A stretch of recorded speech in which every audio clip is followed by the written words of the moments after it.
Have you ever noticed that sometimes an email can make your heart race? A simple notification, or a deadline on your calendar, and suddenly your breathing changes. Your muscles tense and your thoughts become louder. Your body acts as if something terrible is about to happen. But here's the strange part. Your brain isn't overreacting. It's doing exactly what it evolved to do. The real question is, why was this system ever created in the first place? Imagine two people. The first is standing in an open African savanna and suddenly hears a lion roar behind him.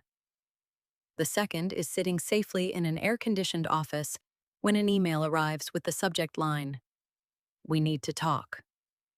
Their worlds couldn't be more different, yet for a few remarkable moments, their brains behave in surprisingly similar ways. How can an email trigger a survival system designed to escape predators? To answer that, we have to travel back almost 200,000 years. Picture yourself, not in a city, not surrounded by roads or buildings, but in an endless grassland stretching beyond the horizon. This is your home. There are no modern facilities. Every single day, your survival depends on one thing: making it to tomorrow. You wake up hungry. You search for food. You stay close to your tribe. You listen carefully because the slightest mistake could be your last. The wind moves through the tall grass. Birds suddenly fly away. Then, everything becomes silent. Silence was often the most terrifying sound of all, because sometimes it meant you weren't the hunter anymore. A lion explodes from the grass. There's no time to think. Within fractions of a second, your brain makes a decision before you're even aware of it. Your heart begins pounding. Your breathing becomes faster. Your pupils widen. Your body instantly redirects its resources. Only one thing matters now: survive. It's one of the greatest survival systems evolution ever created. Without it, our ancestors might never have lived long enough to become us. But evolution has a habit of solving yesterday's problems, not tomorrow's. And that's where the real story begins. The lion is mostly gone, but your brain doesn't know that. It still carries the same emergency program written hundreds of thousands of years ago. Only now, the predators have changed. They're called deadlines, job interviews, unpaid bills, social rejection, constant notifications, and an endless stream of emails. Your ancient brain often reacts to these modern problems using a system that evolved for escaping teeth and claws. And that raises a fascinating question.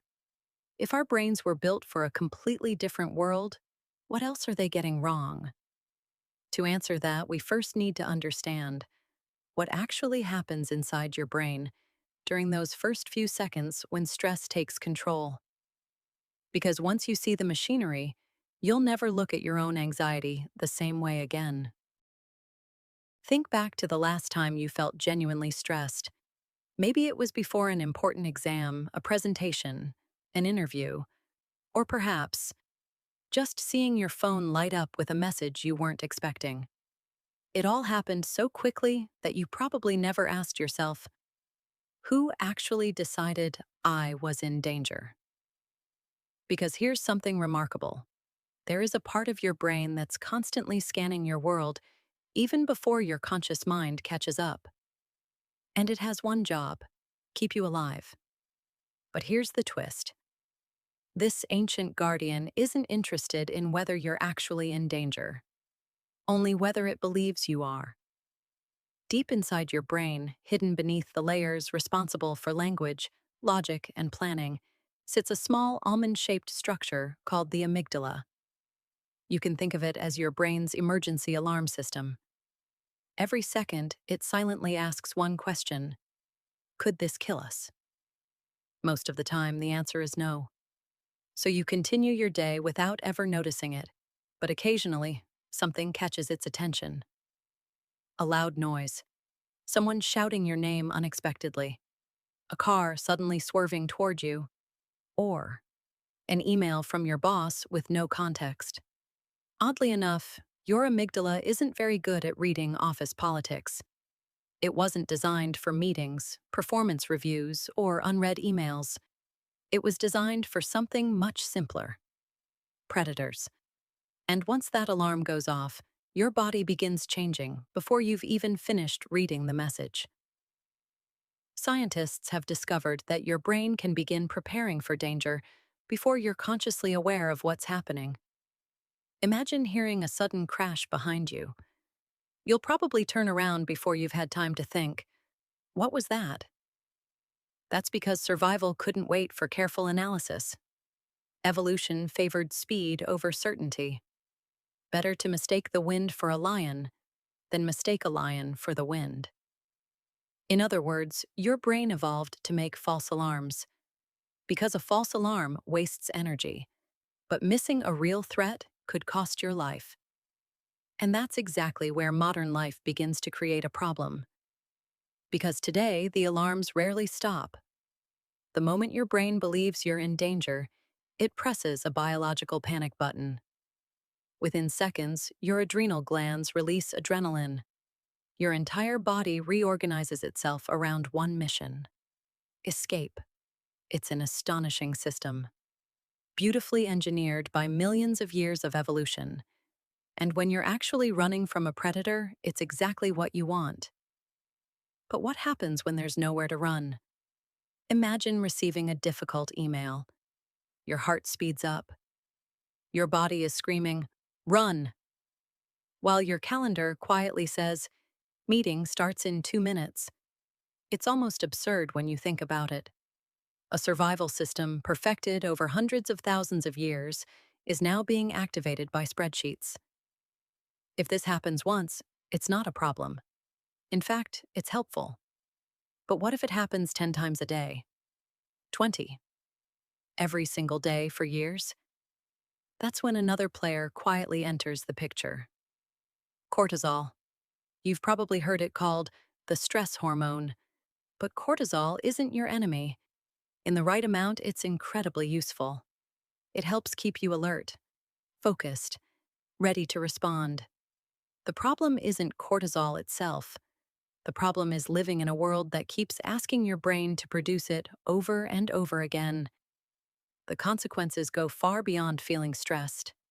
It begins changing your sleep, your memory, immune system, and decision-making. Even the way you experience happiness. And the most unsettling part is that many of us have become so accustomed to living this way, we mistake it for normal. Imagine your home's fire alarm goes off. It saves your life, exactly as it was designed to do. Now imagine it never turns off. Eventually, the problem isn't the alarm itself. The problem is that your body was never meant to live in a constant state of emergency. And surprisingly, the first thing stress often steals from you isn't your health. It's your ability to think clearly. When your brain believes survival is the priority, it quietly starts borrowing resources from other parts of your life. That's why during periods of intense stress, many people notice something strange. They become forgetful. Simple decisions suddenly feel exhausting. Even small problems feel much bigger than they really are. It's because your brain has temporarily changed its priorities. But your brain isn't the only thing affected. Something else begins changing too. Think about the last time you were anxious. Maybe you climbed into bed completely exhausted. Yet somehow your mind refused to become quiet. Because from your brain's perspective, sleeping deeply while danger is nearby would have been a terrible survival strategy. An alert brain survives. A deeply sleeping brain might not. The irony is heartbreaking. The very thing that could help you recover, sleep, becomes harder to reach because your brain believes recovery isn't safe yet. And after enough restless nights, another invisible cycle quietly begins. Poor sleep makes you more sensitive to stress. More stress makes it harder to sleep. It's a loop. Not because your brain is broken, but because your ancient survival system keeps receiving the same message. Danger hasn't passed. Imagine asking someone to keep their fists clenched every minute of every day. Eventually, their muscles would ache not because clenching is harmful, but because muscles were designed to contract and then relax. Your stress response works in much the same way.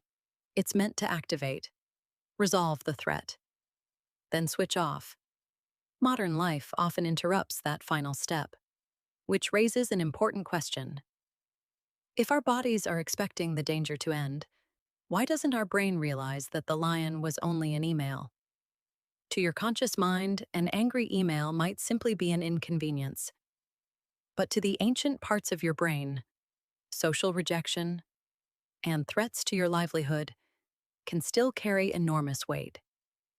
Thousands of years ago, being rejected by your tribe could genuinely reduce your chances of survival.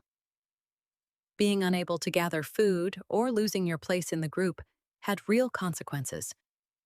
Today, those situations look different, but some of the emotional wiring remains. Your brain isn't reacting to the technology. It's reacting to what it believes the technology might mean. Which leads to one of the biggest misconceptions about stress. Most people think the goal is to eliminate it completely, but that's impossible. And honestly, it wouldn't even be desirable. Stress itself isn't the villain of this story. Without it, you wouldn't slam on the brakes when a child runs into the road, or you might never prepare for an important exam or give your best during a meaningful presentation. Stress is one of evolution's greatest inventions. The problem begins when a system designed for short bursts is forced to run all day, every day. And here's the encouraging part.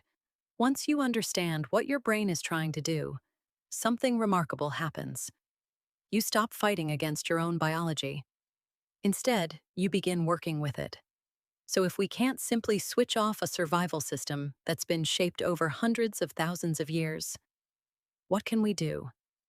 Can we teach an ancient brain to thrive in a modern world? As it turns out, science has uncovered several surprisingly effective ways to do exactly that. And they all begin with one simple realization. Your brain isn't trying to make your life harder. It's trying a little too enthusiastically to keep you alive. By now, you might be thinking, if my brain has been evolving for hundreds of thousands of years, how could I possibly change it? The answer is you don't. Because the goal was never to defeat your survival system. The goal is to help it understand that the lion is gone. Imagine trying to convince someone that everything is okay while they're watching a building burn. Words alone wouldn't be enough. They would need evidence. Your brain works the same way. When your body believes you're in danger, simply telling yourself, relax, usually doesn't work, because your brain trusts evidence far more than thoughts. So, what kind of evidence does your brain actually believe? Let's begin with something surprisingly simple. Your breathing. Have you ever noticed that when you're frightened, your breathing becomes quick and shallow? That's no coincidence. Fast breathing tells your brain, we're in danger. But something remarkable also works in reverse. Slow, deep, controlled breathing sends the opposite message. The danger has passed. You're not fooling your brain. You're communicating with it using one of the oldest biological languages it understands. That's why slow breathing isn't just a relaxation technique. It's a conversation between your conscious mind and an ancient survival system. But breathing isn't the only language your brain understands. Imagine you're that ancient human again. A lion appears. You run. Eventually, the lion gives up. You're safe. Only then does your body begin returning to normal. Notice something? Movement was always part of the story. Your stress response expected action. Today, the story often ends differently. You receive a stressful email and your body prepares to run. But instead, you sit still for another 6 hours. Your biology is waiting for an ending that never arrives. That's one reason physical activity can feel surprisingly calming. Not because it erases stress, but because it gives your body the ending it has been expecting all along.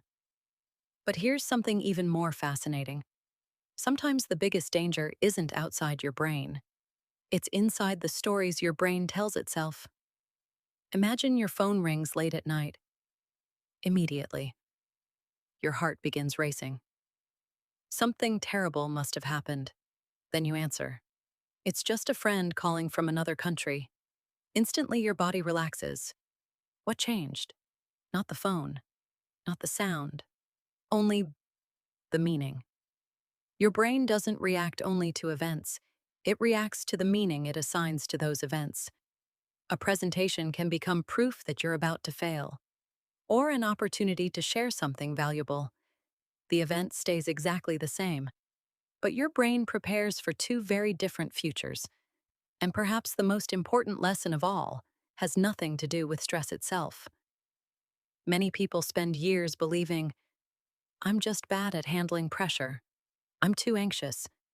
Something is wrong with me. But after everything we've explored today, does that story still make sense?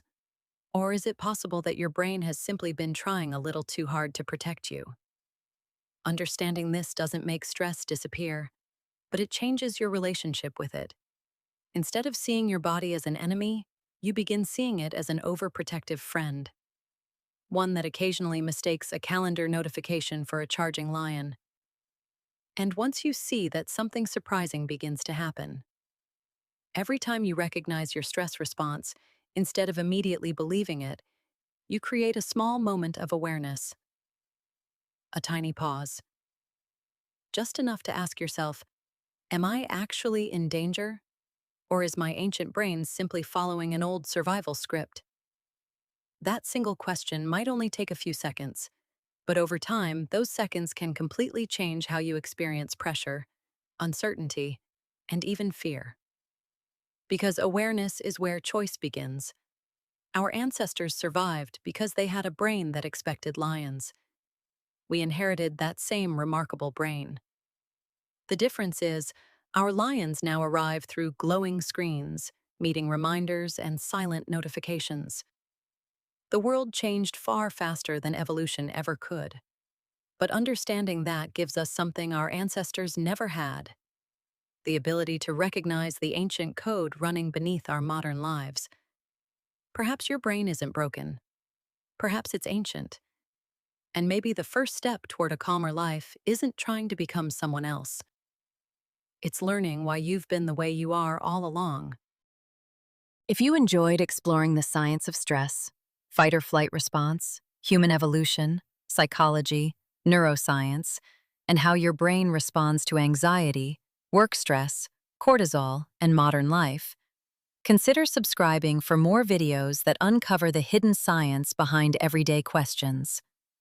We explore human behavior, mental health, biology, evolutionary psychology, self-improvement, and the fascinating ways our ancient minds shape the modern world. Until next time, stay curious.